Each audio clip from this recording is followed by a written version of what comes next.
2019 সালে ক্যাসিনো বন্ধ হয়ে গেলেও দেশ এখন নতুন পদ্ধতিতে জুয়া শুরু হয়েছে। আমি বিভিন্ন সংবাদ মাধ্যম থেকে জেনেছি যে এভাবে নামে বেনামে দেশে এখন বেশ কিছু অনলাইন বেটিং সাইটের অবৈধ কার্যক্রম চলমান আছে।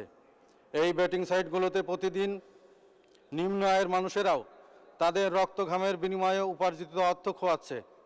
দেশের হাজার কোটি টাকা অবৈধভাবে পাচার হয়ে যাচ্ছে এই অবৈধ ব্যাটিং সাইটগুলোর মাধ্যমে। যেখানে মাননীয় প্রধানমন্ত্রী অর্থ পাচার রোধে জিরো টলারেন্স ঘোষণা করেছেন, সেখানে আইনের ফাঁক গলে হাজার হাজার ডলার পাচার হচ্ছে দেশ থেকে।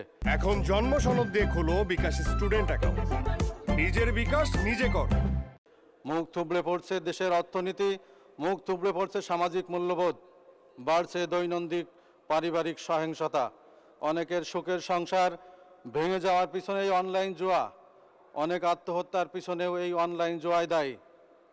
সব কিছু আমাদের চোখের সামনেই হচ্ছে, কিন্তু দুর্ভাগ্যজনকভাবে সবাই নীরব।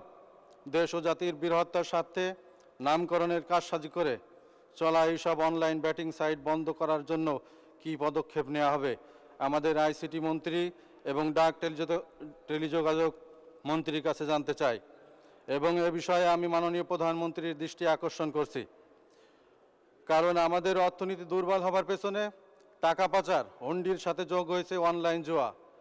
দেশ ও জাতির বৃহত্তর স্বার্থে এই বিষয়ে কঠোর ব্যবস্থা নেওয়ার দাবি জানাচ্ছি।